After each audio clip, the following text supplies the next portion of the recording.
Hello Perth fitness professionals, welcome to this live webinar on how to incorporate PNF stretching techniques into your repertoire to add some extra service to your clients.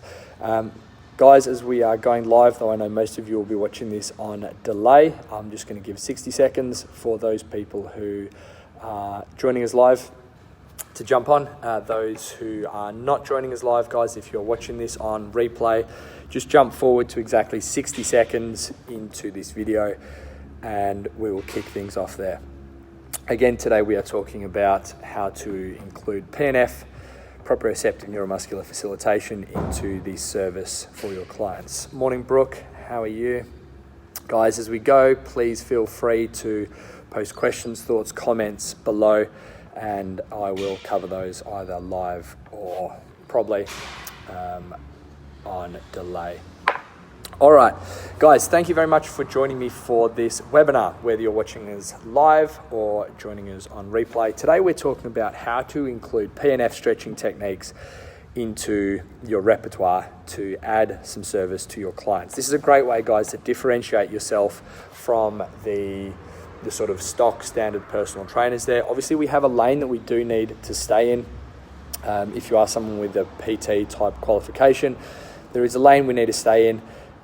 We have limitations in being able to offer nutrition advice, working maybe with people with chronic conditions, but this is an area that I do strongly believe that we can add some more value to our clients, which again is going to differentiate us in a crowded market, increase your retention rate, and ultimately provide a better experience for your clients.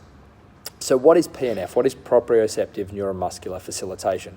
Well, today we're going to talk about this in the context of partner-assisted stretching, although stretching sort of doesn't do justice to what it is that we're looking to achieve here. Effectively, what PNF does, instead of it just being an elastic stretch on your muscle, we use some of our knowledge of neuromuscular biomechanics to create a more permanent and long-term change in muscle length. Think of something like an elastic band. If you stretch an elastic band within reason, it returns to its normal length. 5 centimeter band, you stretch it to 10, it returns to 5. This is called an elastic property. And when we're doing standard static stretching, a lot of the time, this is what happens to our muscles. We stretch them, we get a short-term acute change in length, but nothing long-term. Now think of something like a piece of Glad wrap or something like a plastic bag. When you stretch that piece of Glad wrap, it stays at that length. This is what's called, in physics terms, a plastic property. There's a permanent change in length which has taken effect. And PNF is one of the most effective methods of achieving this in our clients. Let's take a step back. What we're looking to do with PNF, the ultimate aim is to improve your mobility, to improve your flexibility, to improve the range of a joint, which has a series of benefits which I'll talk through in a moment. Of course, this is only one side of the equation because we have stability as well. Your stability is your ability to resist movement. Your mobility, which is what we're talking about today, is your ability to allow movement. And you've got to understand that both are important in their own context. We need both because we need to create movement, but we also need to create structure. And there are certain joints and structures in our body which we need to work more aggressively to build more mobility or more stability. And they tend to sort of alternate up the body. We need more stable knees, but more mobile ankles. We go further up the chain, you need more mobility, more stability through the lumbar spine, more stability through your scapula, more mobility through your thoracic spine, generally speaking. So let's get into the PNF. As I said, guys, this is a form of stretching that improves what I'm going to call, and it's not the best term for it, but functional flexibility at a joint. That ability to have movement, to have mobility there, but to actually be able to use that. There's no point in just having good range, but not being able to do anything with it. Flexibility is the ability to do the splits, whereas your mobility is the ability to take your legs into that position without gravity pushing you down and actually generate and create strength in that range. One of the real beauties of partner-assisted PNF, or even solo PNF, which you do not get from standard static stretching, is your ability to actually increase force generating capacity through the muscles that we are using PNF on. Now, of course, ordinarily you stretch a muscle, at least acutely in the short term, it reduces the ability of that muscle to produce force. However, chronically, in the long term, there is a way that PNF can actually increase the force generating capacity around a joint. And we'll talk about how that works in a moment. Let's talk about the benefits. Why should you be including this? Three main things that I think we need to look at. The first is that by doing these PNF techniques and having more mobility, more usable functional mobility around a joint, you can get into better force generating positions, which means you are better able to overcome gravity. Let's look at something like a front squat, for example. If someone is doing a front squat and they've got a beautiful upright torso position because they have the ankle mobility, they have the mobility around the knees and hips and the thoracic spine to be able to allow that, when they squat, if your load is sitting here at the tips of my fingers, when this person squats, they go down to the bottom of the squat, they stand that squat up, that bar path is nice and vertical. So the bar hasn't had to travel far to get from the bottom of the squat back to the top. You look at someone who's lacking mobility around, for example, the ankles, and because the ankles are tight, the hips push back, which we'll talk about in a moment, it changes the movement pattern, and now instead of someone being able to squat nice and vertically, they're having to cantilever forward with all these compensatory patterns. What happens now is not only does the bar have to overcome the same vertical movement or distance or displacement, but it has to travel back this way as well. So if we think of this as a right angle triangle, someone with really good mobility from PNF is going to be able to not have to travel as far as this person who has to undo these bad positions to be able to stand it up. So more force is going to be generated upwards against gravity. The second real benefit is less of these poor compensatory patterns up and down the chain. So again, like I just spoke about, if we look at someone with very tight ankles, so they're lacking ankle dorsiflexion. If they're lacking that ankle dorsiflexion and they try and squat upright, they're going to fall over backwards. So they compensate. Ankles are tight, so therefore the knee can't come forward, which means the femur pushes the hip back. If the hip pushes back, the torso has to cantilever forward to compensate for the fact that the hip has gone back, which is compensating for the fact that the ankles are tight. So now the bar is traveling forward, it's no longer over the middle of the foot, and you're compromising not only someone's ability to generate a lot of force and power and lift a lot of weight, but you're compensating and starting to compromise, rather, their ability to stay injury-free through these movements because it's putting them in a less optimal position. The final benefit of PNF, and this is one that really is unique to PNF, and you're not going to get from a standard static stretch or a lot of other flexibility type approaches, and this is increasing the range of force production. So let me talk you through this. To understand this concept, we need to understand the length tension curve. The length tension curve basically tells us that when a muscle is very short, so it's fully contracted, it's not able to generate a lot of force. When a muscle is very long, it's not able to generate a lot of force. And without going into too much detail, it basically comes down to the little overlapping structures in your muscles. When they're not overlapped much at all, it's hard to generate force. When they're super overlapped and interlocked, it's not easy to generate force, and there's a sweet spot, that Goldilocks area in the middle there. So if you look at something like a bicep curl or a flexion of the elbow, at full elbow extension, I can't generate a lot of force through my bicep. At full flexion, I can't generate a lot of force. There's a sweet spot somewhere in the middle there. And you can see this. If you're trying to open a jar and it's a tight jar, you're trying to get the lid off, you don't do it with your arms out straight. You do it in this 90-degree flex position. You just naturally go into that. What PNF does, because it's not just a static stretch, it fattens the length tension curve. What does that mean? Let's graph the amount of tension that a muscle can produce. Let's just call that the amount of force or strength it can produce, and the length of that muscle. Let's plot what this looks like. When your muscle is short, down here, you're not able to produce much force. When your muscle is long, up here, you're not able to generate much force.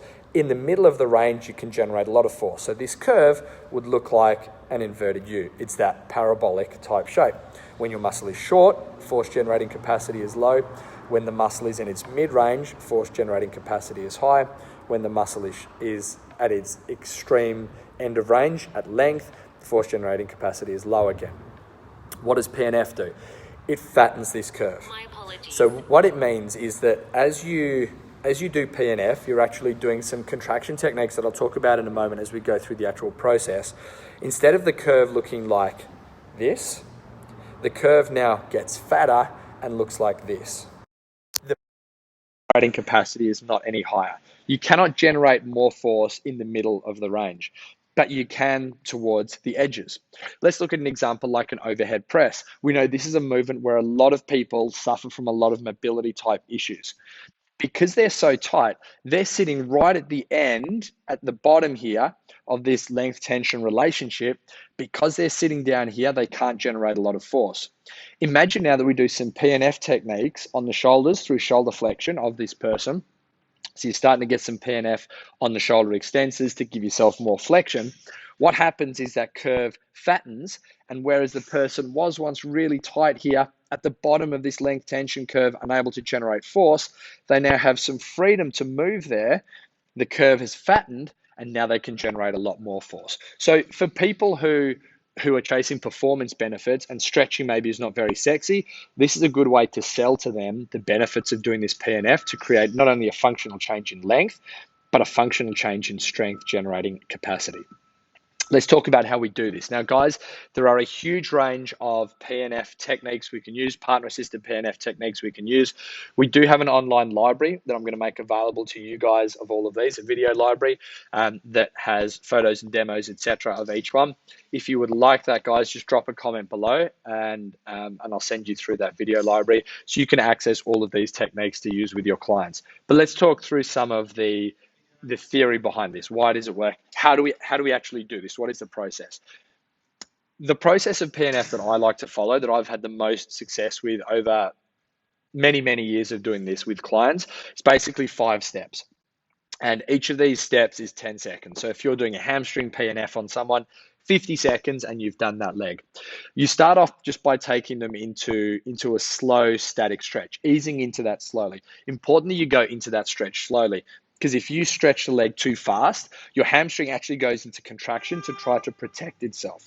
This is a stretch reflex.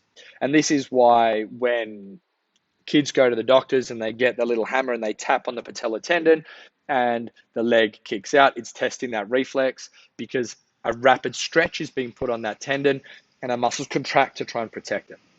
So first 10 seconds, easing nice and slowly into that stretch, slowly to overcome that stretch reflex.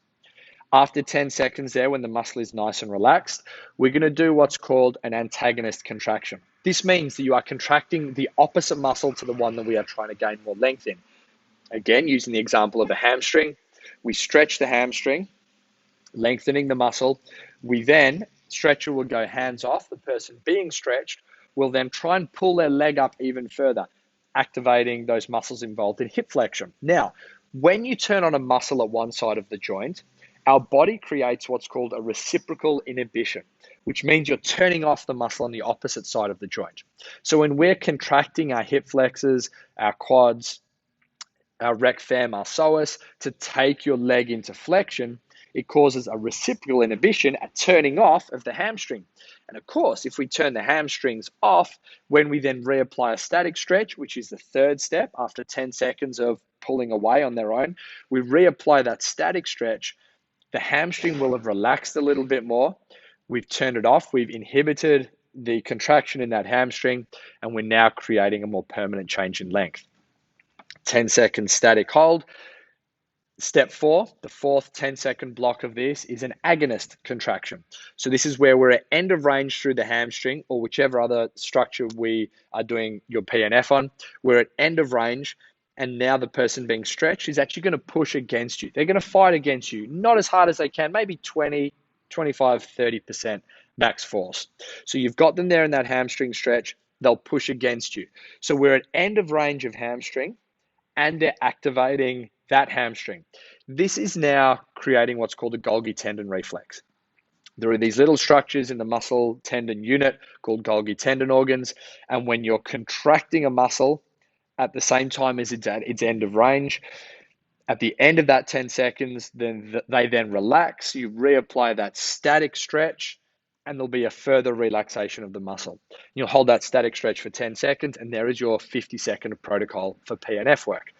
Again, if you're interested in some practical pictures, videos, and descriptions of these, let me know, guys. Just drop a comment below and I'll send that online video library through to you so you can start implementing these with your clients. Guys, this is a really powerful way of not only improving flexibility, but because flexibility in a vacuum is not really worth much, your usable range around a joint. Not only improving your ability to get into good positions, therefore stay injury free, but also fattening that length tension curve we spoke about to be able to increase the force generating capacity around certain joints in your body. Guys, I hope you found this interesting. There are a lot of techniques we can use here, a lot of hands-on techniques which are really going to add some value to your clients. Again, drop a comment below and I'll send that library link through to you. Use things like this to be able to add some value, even if it's just a couple of minutes at the end of a PT session with your clients. Suddenly you go from being a run-of-the-mill personal trainer to someone who is actually much more A, hands-on, but B, much more proactively interested in the long-term health and mechanics of how your clients move. Guys, I hope you found this interesting. If you've got any follow-up questions on these, feel free to post below or you can email me. My email is dan@rangeofmotion.net.au. Follow us anywhere on social media at Range of Motion, and you can check us out online, rangeofmotion.net.au. Thanks, guys. Post those comments below, and I'll speak again soon.